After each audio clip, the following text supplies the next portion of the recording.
Thank you, and welcome everyone to today's webinar on technology applications for smart policing. What I'd like to do is spend the next 40 minutes or so talking about technology and its use in policing and smart policing initiatives. For those of you who may be new to smart policing and the smart policing initiatives, we're all about implementing and testing evidence-based practices and approaches. In a lot of instances, this involves the use of new technologies or changing the way we use existing technologies. And of course, everyone knows the goal of using technology should be to make our jobs easier and at the same time provide us the tools to become more efficient and effective in reducing crime. What we hope to accomplish in this webinar is providing our participants with an introduction to technology and the aspects of the smart paradigm, along with giving everyone a look at a few new and emerging technologies, including some future technologies. We will touch on privacy concerns, both in the department and with the public, and then finish up with how to assess the impact of implementing a technology and some do's and don'ts when considering or choosing a technology.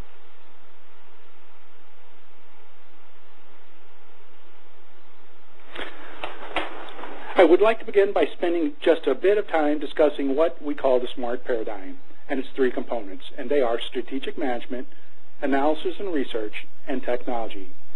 Beginning with strategic management, the use of new approaches and tools within smart policing should be within the context of a larger strategic plan that begins with an assessment of criminal activity, threats, and vulnerabilities. The assessment may or can include a gap analysis or capabilities review along with strategic goals and objectives for improving police performance, including the use of technologies to support the goals of the objectives. Next comes analysis and research, which is important for not only setting the strategic priorities, but for monitoring the progress. It allows leaders to make decisions about resource allocation and deployment. And last but not least, of course, is technology. Technology can, just to name a few things, provide agencies with the tools and means for improving data capture, display and analysis, information sharing, and surveillance.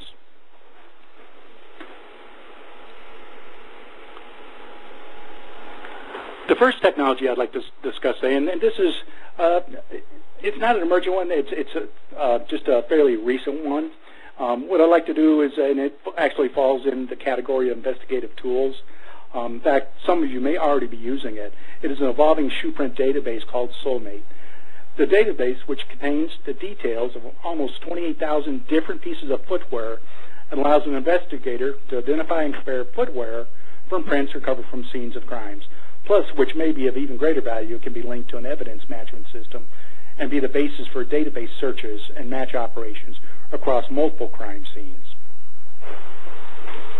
And where I could today, I tried to find an agency that's actually using the technology I'm talking about, at least as far as the new technology. One such agency that's using the shoeprint database is the Cape Coral Police Department in Cape Coral, Florida.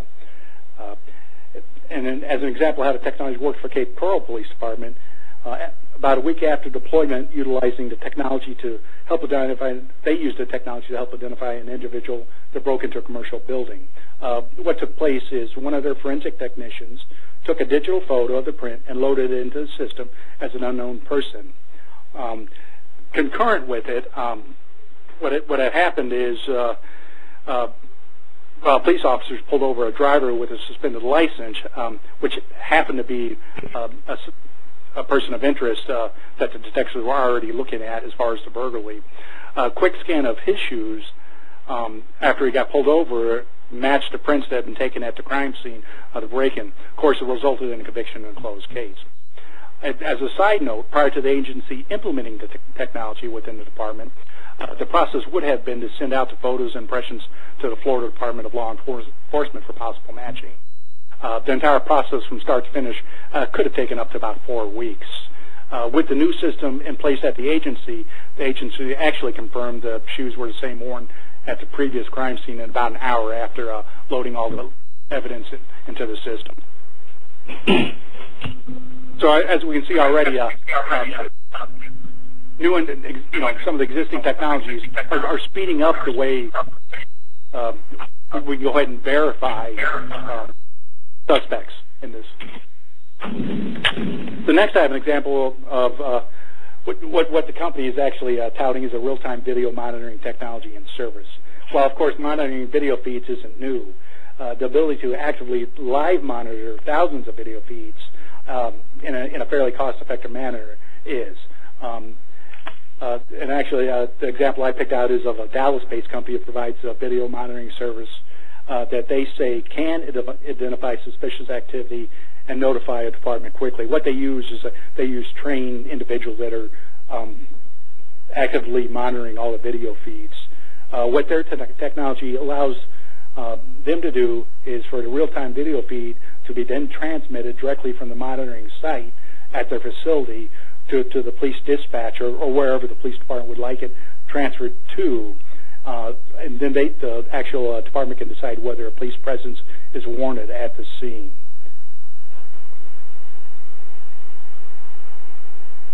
One such agency using this technology is the Addison Police Department. What the Addison Police Department did, the department claims that use of the technology has improved efficiency and reduced response time. In fact, the department plans to upgrade its dispatch centers so that the dispatchers can not only view the feeds, but they can transmit the feeds directly to the patrol cars, even to the officers' cell phones if they have a smartphone.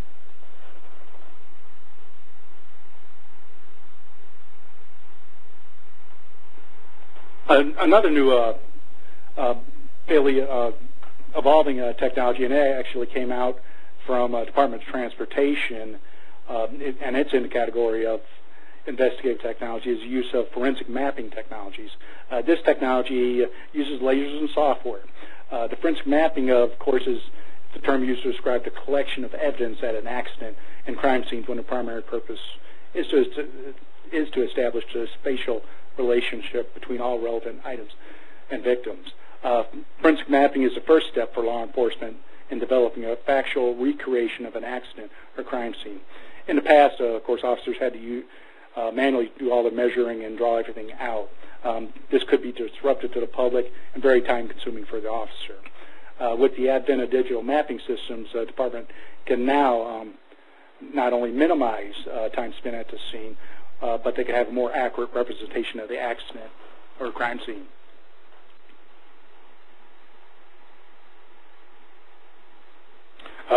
One such department using this technology is the Kansas City, Kansas Police Department. The department prior to using forensic mapping technology used to have to put officers, of course, in the middle of traffic or roadways, which then had to be closed while officers used a tape measure or roll tape measuring wheel, if it was a large area, to take the measurements, and then they were manually recorded. The whole process could take hours depending on how large the accident or crime scene was. The new system, once set up and used after downloading all the data into the computer, can provide a complete sketch, and that is even printable with legend in as little as 15 minutes. So you could see it's a fairly significant time savings. Recently, we've had a lot of requests for information about different smartphone apps, apps designed for law enforcement. And, of course, there are many available out there on the market. The next couple of slides will illustrate just a few. The first example I'd like to talk about is made by LexisNexis. And the application actually extends their accurate law enforcement database used by many departments to mobile phones. The app currently supports iPhone, Android, and BlackBerries. What it does is the app provides a smartphone user an interface into the database, and it'll provide information just like if you're sitting in front of your desktop or laptop back at the office. You can locate people, vehicles, businesses, search properties and phone information. You can identify the relatives and other associates that may be in the database along with other crucial information. And it also has the ability, just like if you were in office, to generate comprehensive reports directly from your smartphone.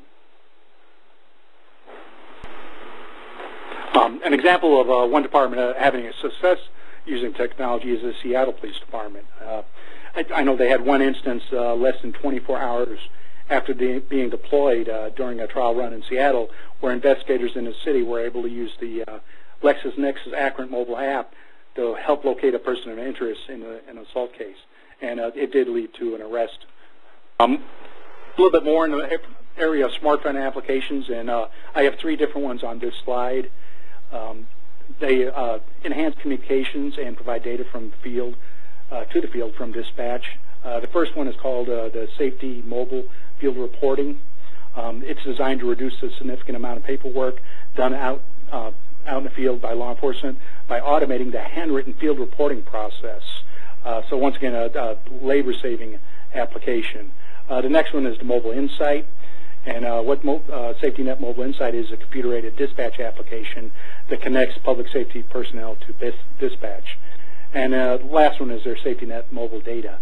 And what this does is an application that can be implemented over either a private radio system or a cellular network that helps reduce voice traffic and provide sound transmission of mission-critical information to those working in the field. A few more apps in the line of investigator and surveillance applications. First one is Pocket Cop. It's an app that provides a secure connection to the FBI National Crime Information Center, a database, NCIC. The next one is a law enforcement field reporting app. Another one that allows you to do field reporting, provides reporting for accidents, incidents, and field reports. And then the last one, which is a little bit different. This one is not for the officer. This one's actually for the public. It's called I Spot a Crime, and it allows the public to record and report a possible crime and then press a button and email to the nearest police department. Another application for a smartphone, and this applies to the more than 4,500 agencies using CopLink. It is now accessible on the iPhone, iPad, and Android. For those of you that are not familiar with CopLink, the technology provides for information sharing, data analytics, ComStats, biometric data, and lead generation that can be used by neighboring jurisdictions across states and agencies. This one, just talk a minute about video cameras. And a lot of agencies are considering the use of body-worn cameras. And I'll just kind of talk about what they are and what they can do for the agencies. There's many cameras out on the market with a host of different capabilities. For an agency that's really looking at using them, they really need to compare the different video cameras. But of course, what is a body-worn camera? Body-worn cameras designed specifically for law enforcement agencies to require video documentation. Okay, that's fine. So you should have the camera clips or attaches in some fashion to a police uniform to record the actions of the wearer and those around them. What do? Well, they may increase officer safety, along with improving community relations and legitimacy. They can be used to document traffic violations, citizens' behavior. In some instances, they have their time in court, and even they have increased the likelihood of a successful prosecution. They also can provide evidence for internal investigations and provide insight on how well training is working and if policies are being implemented out in the field. Okay, this is the first point. We're going to hit our stop and think slide. And, you know, if anybody has a question or suggestion or wants to ask something, please go ahead and voice it.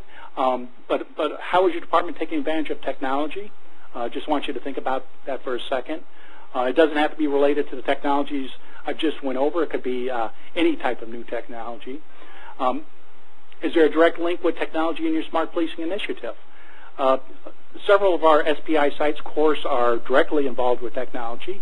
But technology is not only a piece of hardware, but it's a way you use something. So almost everybody, either directly or indirectly, are involved with technology in one way or the other.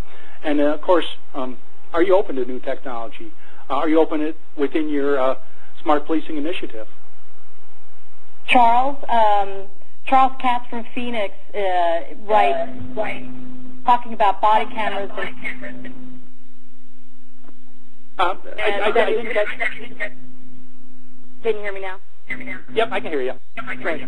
They're talking about using body cameras, and that it will depend on the choice of body camera what application they'll use on their smartphones to link it back to the camera. That's a good question, and it really depends on what camera you go with. And I'll use the Taser Axon Flex for an example. That actual camera software allows you to link it right to a smartphone or an MDT. So it really depends on the manufacturer you go with. I will caution agencies that are looking into cameras, not all of them are alike. So really do your due diligence when you go out and look at these cameras to make sure that they provide the interface and capabilities that your departments are looking for. One big thing is storage of the data, the recorded video. You either are going to store it on site back at the department or store it in a cloud. Once again, and I'll use the Taser camera. They actually have partnered with a storage site, and they allow secure storage in a cloud setup. And what I mean by a cloud, it's stored off-site someplace else. And it's accessible in a secure manner from just about anywhere from a PC, from a courthouse to back at the department itself. But you really have to look at these cameras because the cameras, as far as what they provide, they're all different. Some of them are built into a microphone. Some of them just clip on your body. The Taser ones, they advertise it has 15 different places or ways you can clip it from your hat, a pair of eyeglasses, to your body, to your dash or your vehicle. So you really do have to look as far as cameras.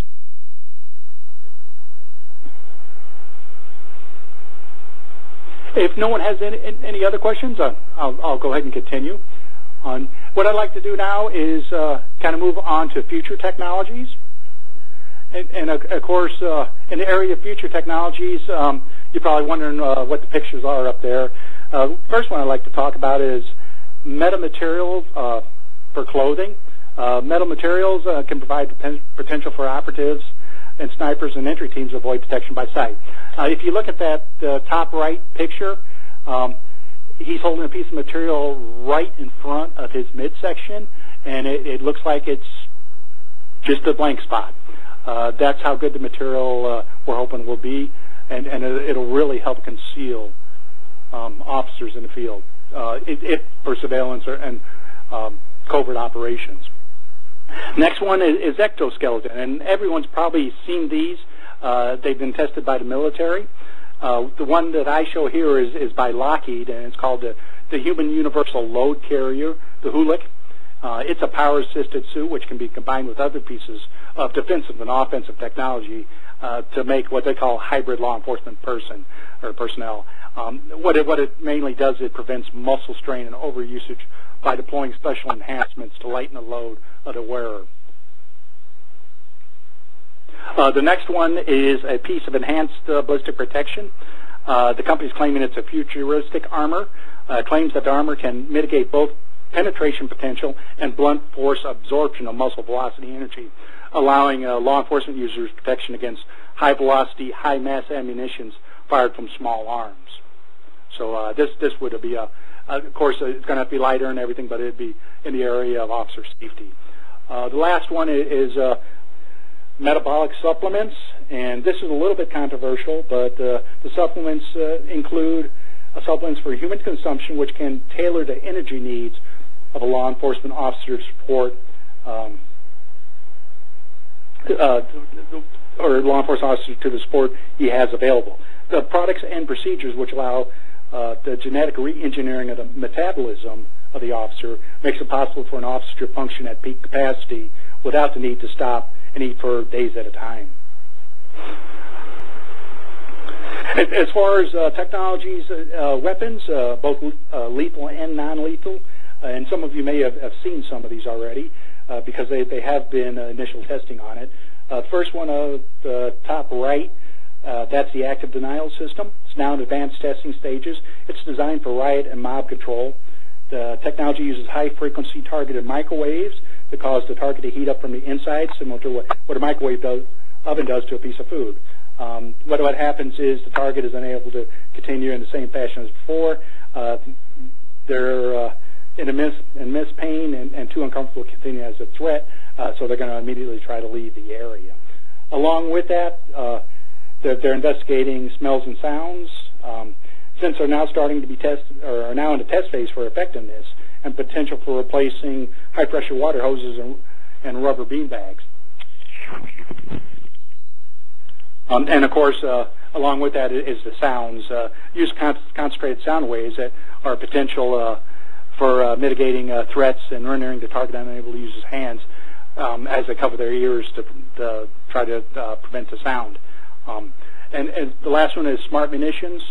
As far as smart munitions, ammunition, the use of smart munitions will allow ammunition to be dialed in to, do any number of things, including exploding over a designated target, like a wall, or even going through a building or window before exploding, and exploding once it's inside.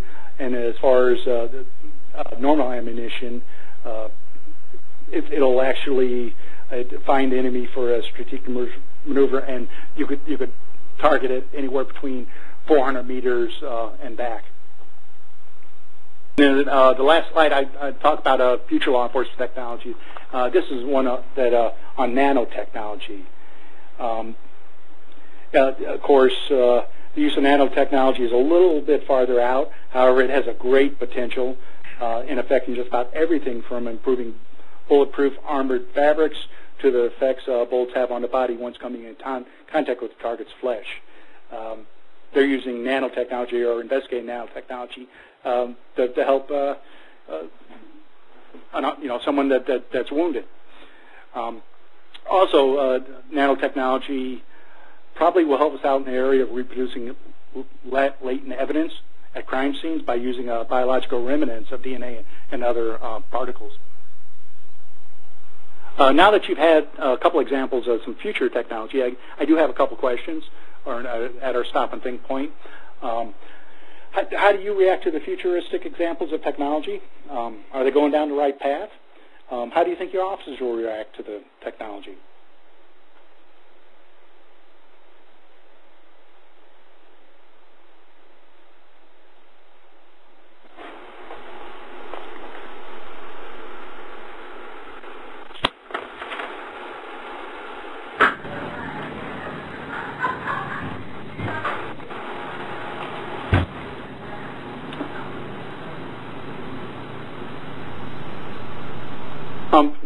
Please feel free, for anyone who wants to unmute and speak up.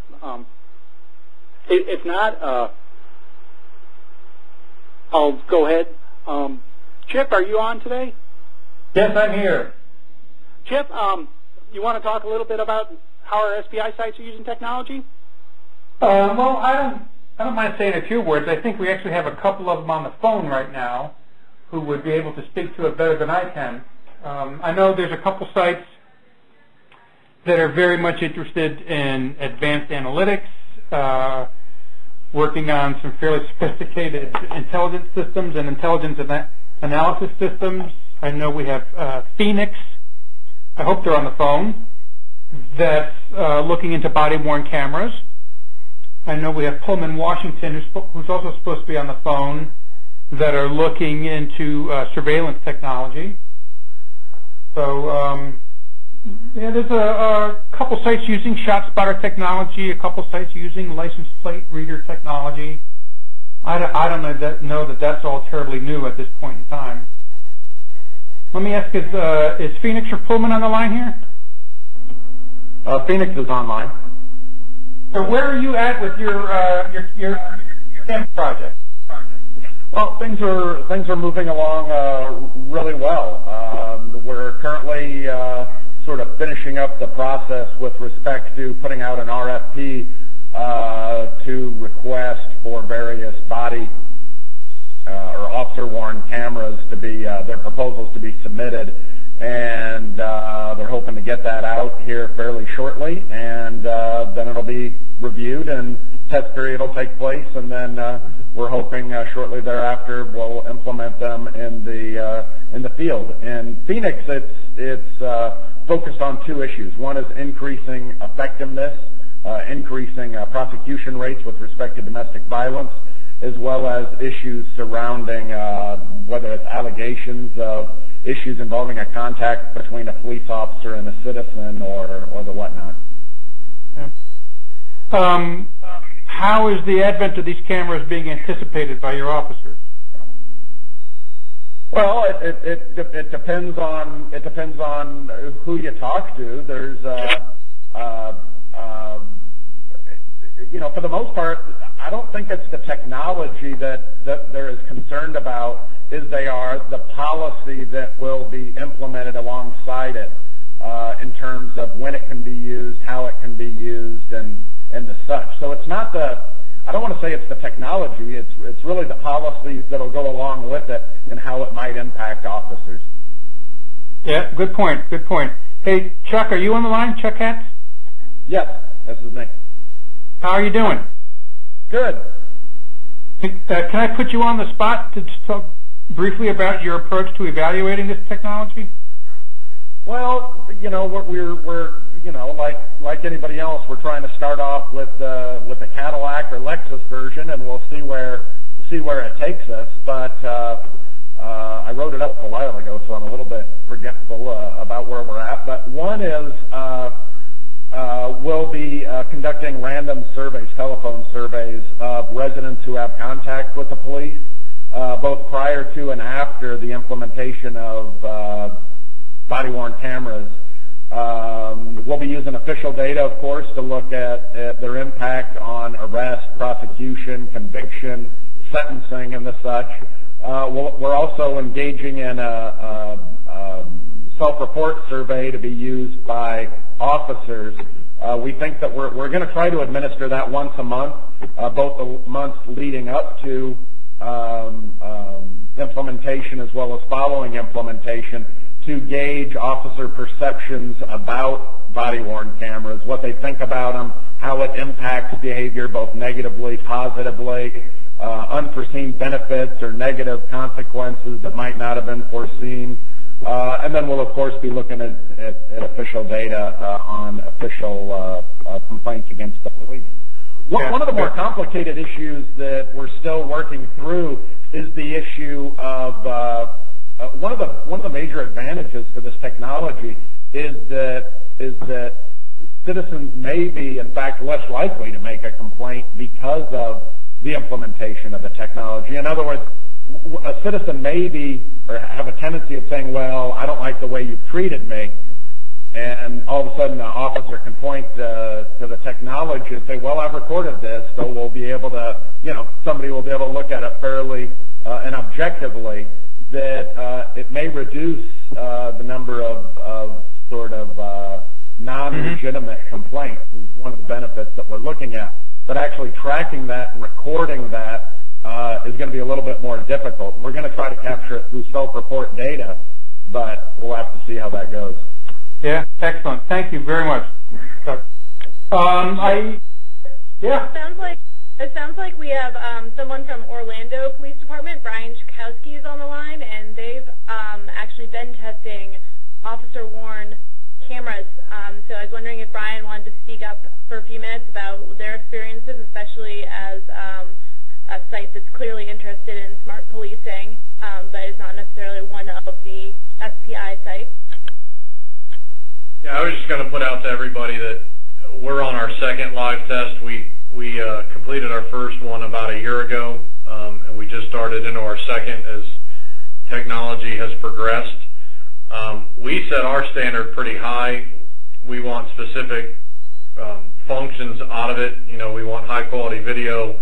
We want it easy for the officer to use, and we don't want to be locked into one evidence storage solution.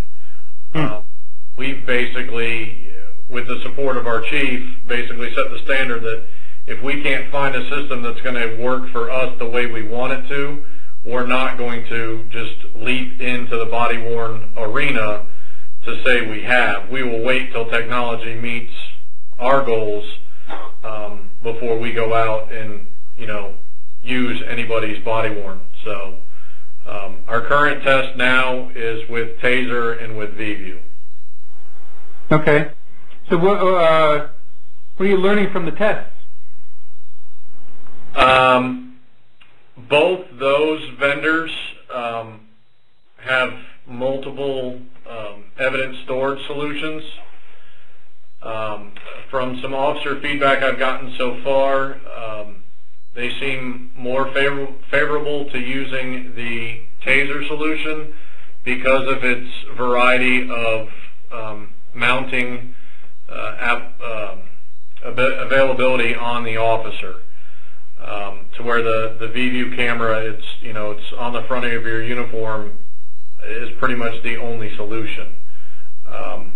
So we're about 2 weeks into our second live test, and we'll see where it goes. Thanks very much. I think we also had Alicia Spencer from Pullman on the line. Alicia?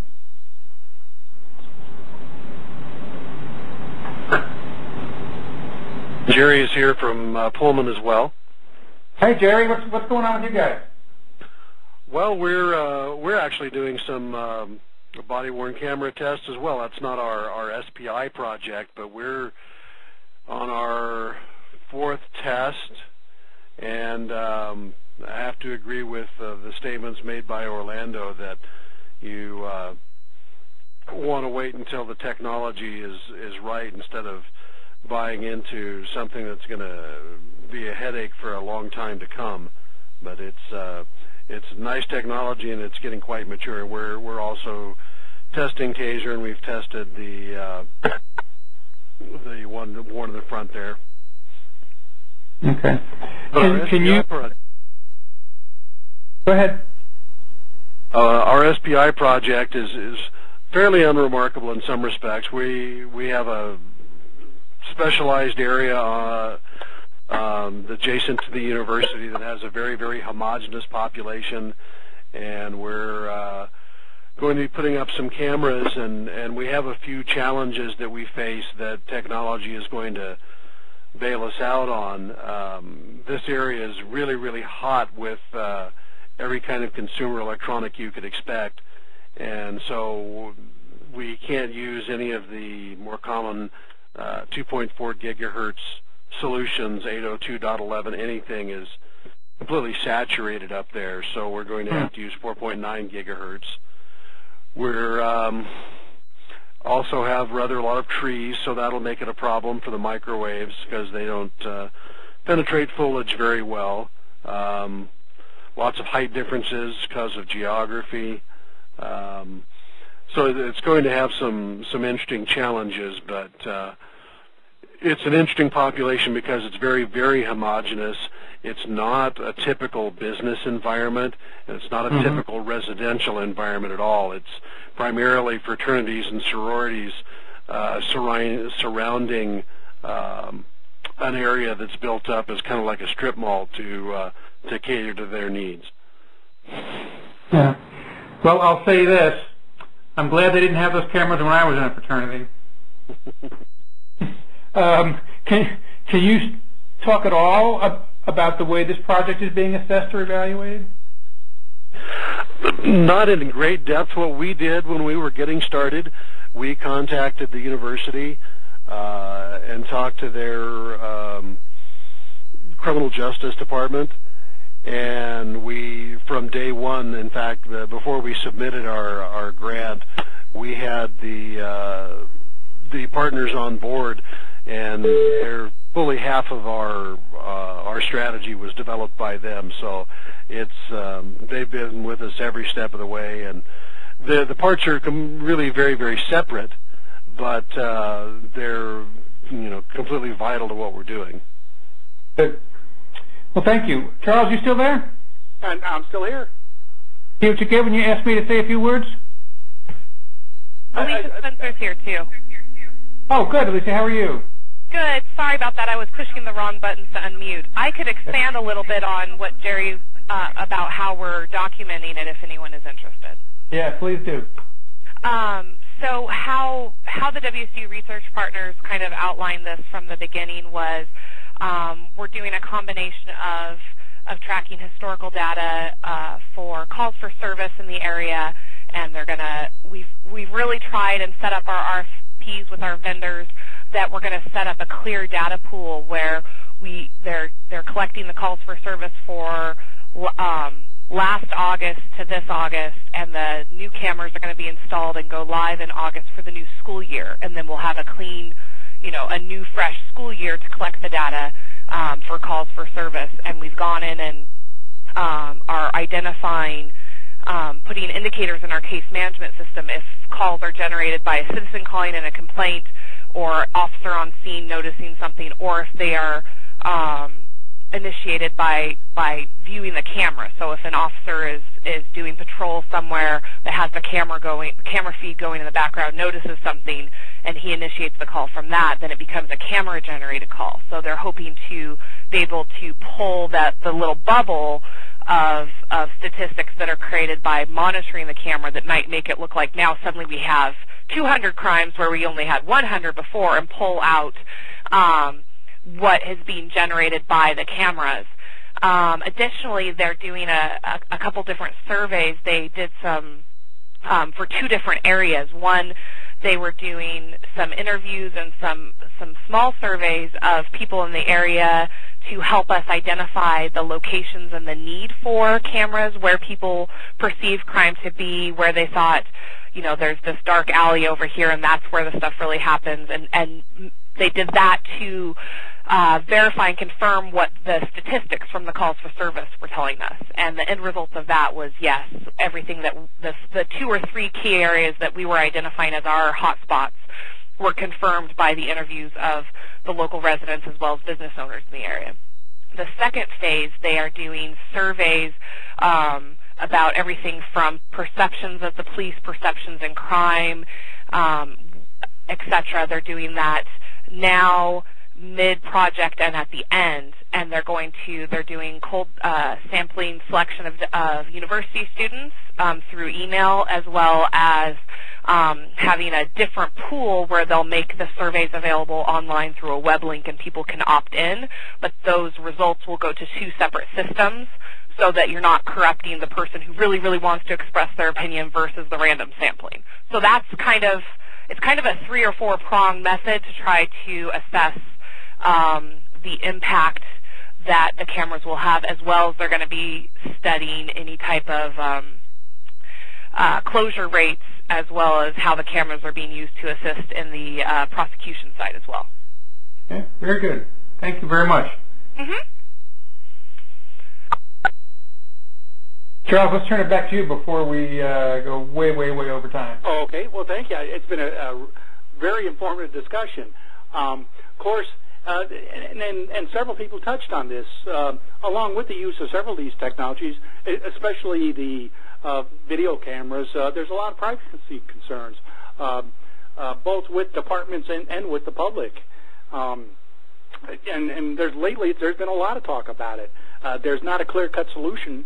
And however, what a lot of departments are finding out, the best recommendations is to plan ahead and take proactive steps to help alleviate the concerns, both within the department and outside, by being open and involving everyone. As far as public privacy concerns, some of the technologies that we're seeing concerns in is, of course, smartphones and GPS tracking, biometrics, license plate readers. There's been several articles come out that about racial profiling in license plate readers. Cameras have gotten really, really good. Even the body-worn cameras are 1080 HD. They record a lot in high definition. You could really see a lot on these. The screening technologies there's some concern with, and the use of UAVs. And as far as employee privacy and officers, there could be a possible issue with the union or an organization. The actual officers may view it as a loss of faith that you're watching them 24/7 now. So you really have to be open with them. And of course, what I mentioned just a second ago, the departmental responses, open communications, involve the unions, the officials, the community leaders, involve the general public. Our SBI sites that are directly using technology, like Pullman, have done this. Explain to them, the benefits to the department and the community. establish procedures ahead of time for use and control, and if possible, minimize use of the technology. I'll kind of switch gears a little bit right now and talk about assessing the impact of technology. And first, why assess the impact? Well, without an impact assessment, decision makers will not have the information necessary to make informed decisions, especially when it comes to evaluating whether or not the technology is performing as expected, or achieving the desired results, or having even a positive impact. Plus, no two departments operate exactly alike. The impact of a technology to provide the desired results or outcome may not always be the same between departments. What do you assess? Well, for example, how far the technology goes in meeting the objectives, or perhaps achieving other effects.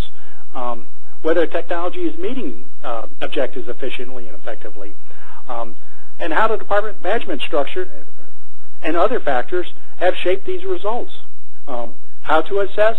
Well, our SBI site's pretty lucky. They have researchers playing a role and involved in this all the way.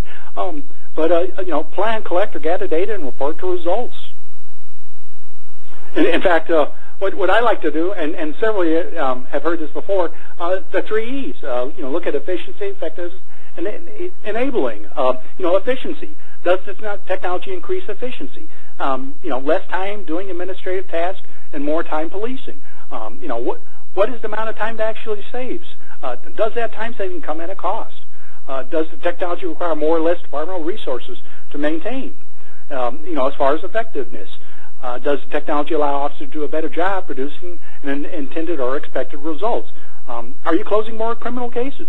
Are you reducing violent crime? How effective is it? And enabling, does the technology enable your department to do something that you could not have done before? Does it allow you to start a new program? Put more officers, on the street or in the field? Does it allow you to reduce overhead or administrative staff? What does it do for you? As far as the steps to assessing the impact of technology, describe how well or what the technology expected to accomplish in measurable terms. Examples. Save time, minutes, days, hours. Cost or percentage of solved cases. Use measurable terms. Identify stakeholders and their needs. Identify all stakeholders, their needs, and what questions they have related to the program. Identify any questions that more than one stakeholder is likely to have. And then once you get them all, rank all the questions by their importance, or your perceived importance of the questions. Determine the assessment purpose using questions. Is it to gain insight, to clarify how to best use the technology to bring about expected changes or impact? Is it, the purpose to change the practice, improve the quality, effectiveness, or efficiency of procedures, practices, or in the use of the technology?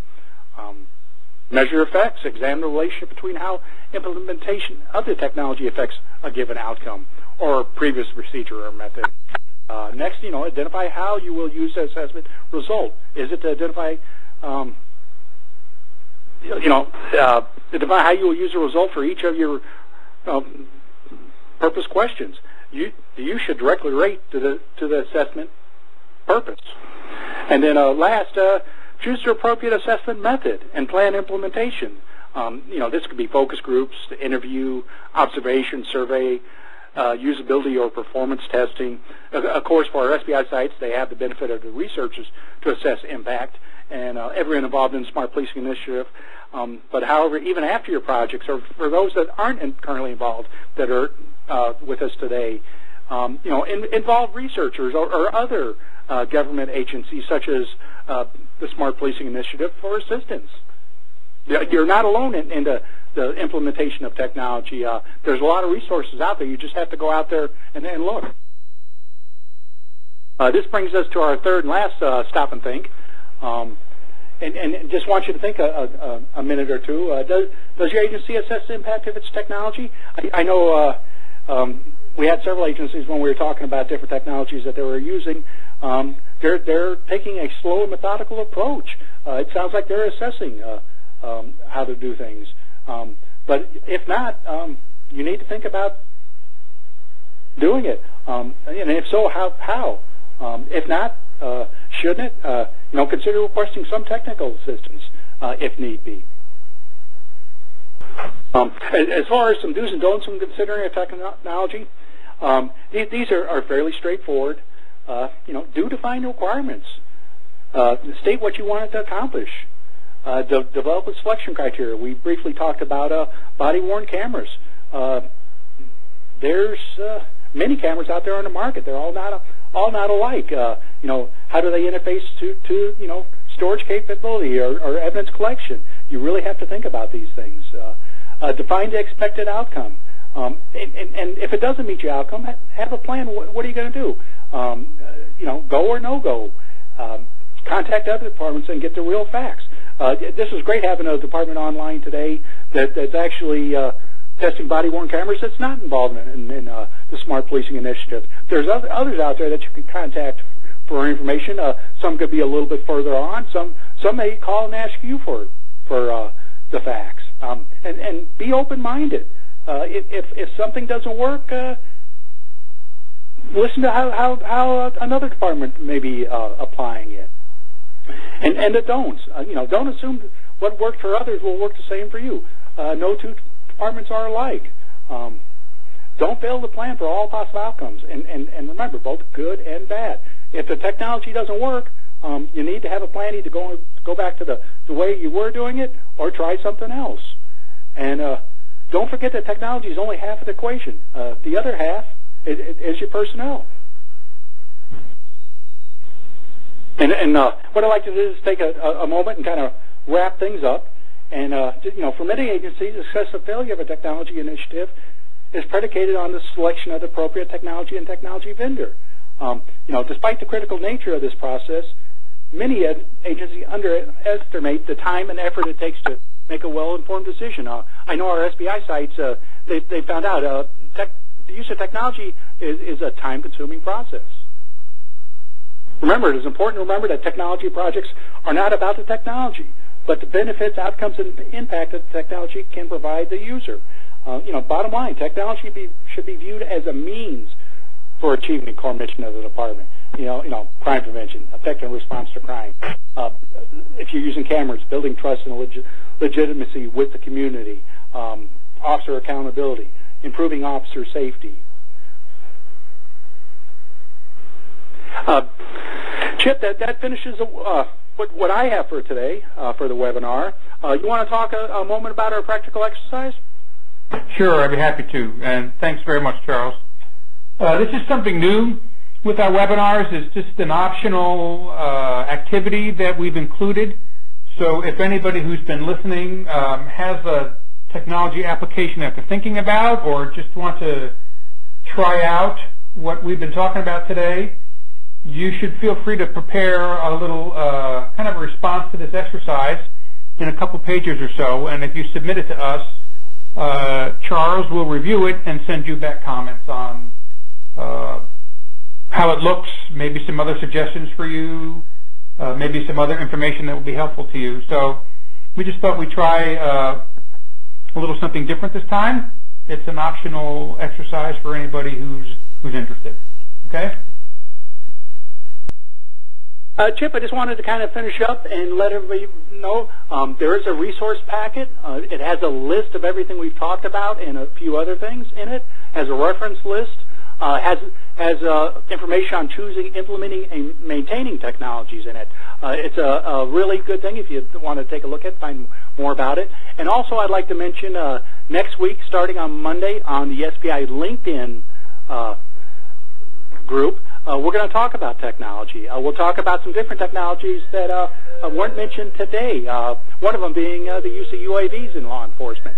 So I do invite everybody that's with us today to check the SBI LinkedIn group next week for discussion on technology. We'd like to thank everyone for your time today and listening to this technology webinar. You'll be receiving a link afterwards where we will ask you, please, to take a moment and fill it out. It's an evaluation survey, so it should only take a moment or two, and we take these comments very seriously so that we can continue to improve the experience for everybody calling in for our future webinars. Again, if you look on the website, you'll see that all of our resources are listed there for you to be able to peruse later on if you have more time.